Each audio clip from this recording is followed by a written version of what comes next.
నిత్యం వీధులను ఊడ్చుతూ పరిసరాలను పరిశుభ్రం చేసి అందరినీ ఆరోగ్యంగా ఉంచే పారిశుద్ధ్య కార్మికులు ఇప్పుడు రోడ్డెక్కారు. తమ డిమాండ్ల సాధనకై విధులను బహిష్కరిస్తూ చేపట్టిన నిరసన నేటితో 11వ రోజుకు చేరింది. ప్రస్తుతం కార్మికుల సమ్మెతో విజయనగరంలోని వీధులన్నీ కూడా చెత్తతో నిండిపోయి దుర్వాసన కూడా వస్తున్నాయి. అక్కడ నుంచి మా ప్రతినిధి శివశంకర్ మరింత సమాచారం అందిస్తారు. మున్సిపల్ కార్మికులను వారిని అడిగి తెలుసుకుందాం. చెప్పండి, మొత్తం అసలు ప్రభుత్వం అయితే ఇంతవరకు కూడా మీతో 3 సార్లు చర్చలు జరిపినప్పుడు కూడా ఎక్కడా కూడా సఫలం కాని పరిస్థితులు నెలకొన్నాయి. అసలు పూర్తి స్థాయిలో మనకి అవుట్ సోర్సింగ్ అండ్ కాంట్రాక్ట్ కార్మికులు ఎంతమంది ఉన్నారు, అదేవిధంగా పర్మనెంట్ కార్మికులు ఎంత ఉన్నారు, అంటే మీరు ఇన్కేస్ ఇప్పుడు పూర్తిగా మీరు విధులను బహిష్కరించారు, ఈ ఎఫెక్ట్ ఎలా ఉంటుంది? ఈరోజు రాష్ట్ర వ్యాప్తంగా జరుగుతున్న మున్సిపల్ కార్యక్రమం సమ్మె 11వ రోజు చేరింది. ఏదైతే ప్రతిపక్షంలో ఉన్నప్పుడు జగన్మోహన్ రెడ్డి గారు మున్సిపల్ కార్మికులకి నేను కానీ అధికారంలోకి వస్తే మిమ్మల్ని అందరినీ కూడా పర్మిట్ చేసి మీకు కనీస వేతనాలు కూడా పెంచుతానని మాట ఇచ్చారు. ఇప్పటికీ 4 సంవత్సరాల 7 నెలలు అయ్యింది. ఇప్పటికొచ్చి ఈ కార్మికుల్ని పట్టించుకోలేదు.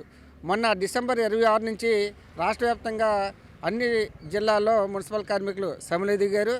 అదే భాగంగా విజయనగరంలో కూడా 26వ తారీఖు నుంచి సిఐటిగా మేము కూడా పనులు విధుల్లో బహిష్కరించి చేసాం. ఇక్కడ 2 సంఘాలుగా ఉన్నాయి, ఒకటి ఏటీసీ, ఒకటి సిఐటియు. ఇప్పుడు పూర్తి స్థాయిలో మొన్న 10వ తారీఖు నుంచి పూర్తి 2 సంఘాలు కూడా అనుకొని మొత్తం ఇక్కడ విధులు బహిష్కరించడం జరిగింది. ఇందులో కార్మికులు 470 మంది అవుట్సోర్సింగ్ కార్మికులు ఉన్నారు. అలాగే పర్మనెంట్ వాళ్ళు తక్కువ మందే ఉన్నారు. ఆ 80 మందితోని విజయనగరం జిల్లా అంతా కూడా చేయడం సాధ్యమైనది కాదు. ఇప్పటికే ఇగో ఇక్కడ పక్కనే చెత్త పూరిగిపోయి ప్రజలకి ఇంకా రాను రాను చాలా ఇబ్బందికరంగా ఆరోగ్యాలు దెబ్బతినే పరిస్థితి కూడా ఏర్పడుతుంది.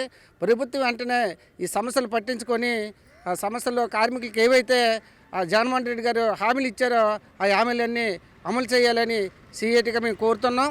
ఇప్పటికే 3 సార్లు చర్చలు జరిగాయి. చర్చల్లో ఎటువంటి కూడా కార్మికులకి న్యాయం చేసే విధంగా ప్రభుత్వాలు ఉండలేదు. కాబట్టి దీన్ని వెంటనే రాష్ట్ర ప్రభుత్వం చర్య తీసుకొని సమ్మెని వాళ్ళకి అడిగే కోరికలు కోర్చి సమ్మెని వివరింపజేయాలని రాష్ట్ర ప్రభుత్వాన్ని ఈ మీడియా ద్వారా మేము విజ్ఞప్తి చేస్తున్నాం. సరే, అయితే మున్సిపల్ కార్మికులు అవుట్సోర్సింగ్ కావచ్చు, కాంట్రాక్ట్ కావచ్చు, మొత్తం ఎన్ని రకాల పనులు చేసేవారు? అయితే ఈ ఆ పనులన్నీ కూడా ప్రస్తుతం పర్మనెంట్ వర్కర్స్తో చేసే సాధ్యం ఉందా?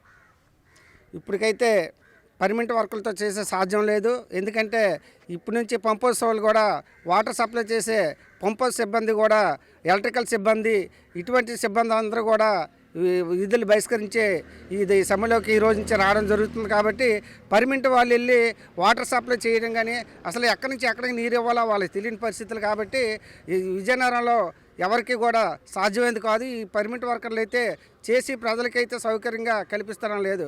279 జీవో రద్దు చేయాలని 2018లో మేము పోరాటం చేసినప్పుడు ఈ అవుట్సోర్సింగ్ కార్మికులు 300 మంది ఉండేవారు.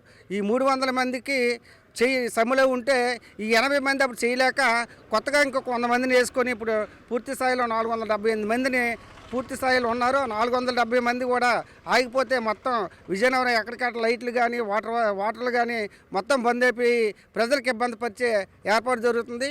ఈ పర్మనెంట్ కార్మికుల చేత ఇది సాధ్యపడదు అనేది మేము సిఐటిగా విజ్ఞప్తి చేస్తున్నాం.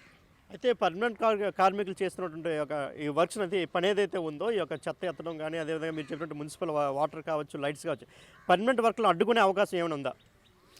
పర్మనెంట్ వర్కర్లు మేము అడ్డుకోలేము. ఎందుకంటే సాటి కార్మికుల్ని సమ్మెలో ఉన్నప్పుడు కూడా వాళ్ళు వెళ్ళి పనులు చేస్తే ఇబ్బంది. కాబట్టి వాళ్ళు ఆలోచించి మా సాటి కార్మికులు వాళ్ళ యొక్క సమస్యల కోసం డిమాండ్లపై చేస్తున్నారు. కాబట్టి మేము కూడా విధులు బహిష్కరించి వాళ్ళతో నాటికి వెళ్ళి మేము కూడా టెంట్లో కూర్చొని చేస్తే మంచిదనే అభిప్రాయం ఉంది. ఎందుకంటే మేము తోటి కార్మికులుగా మేము కూడా వెళ్ళి అడ్డే ప్రయత్నం లేదు.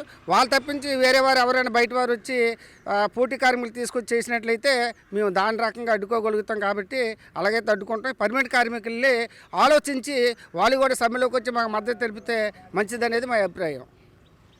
సో ఇది వారు చెప్తున్నటువంటి వాదన. ప్రభుత్వ తీరైతే మార్చుకోవాలి, దయచేసి మా యొక్క సమస్యలు పరిష్కరించండి. అదేవిధంగా పర్మనెంట్ వర్కర్స్ ఎవరైతే ప్రస్తుతం తమ విధులు నిర్వహిస్తున్నారో వారు అయితే పూర్తి స్థాయిలో సిబ్బంది సరిపోదు, ప్రజలకు మాత్రం ఎట్టి పరిస్థితులు అయితే ఇబ్బందులు అయితే తప్పదనైతే వారు చెప్తున్నారు. దీంతో పాటుగా పర్మనెంట్ వర్కర్లు తమ యొక్క సమస్యను అర్థం చేసుకుని వారు కూడా కాంట్రాక్ట్ అండ్ అవుట్సోర్సింగ్ కార్మికులకి మద్దతు తెలపాలని అయితే వారు కోరుకుంటున్నారు.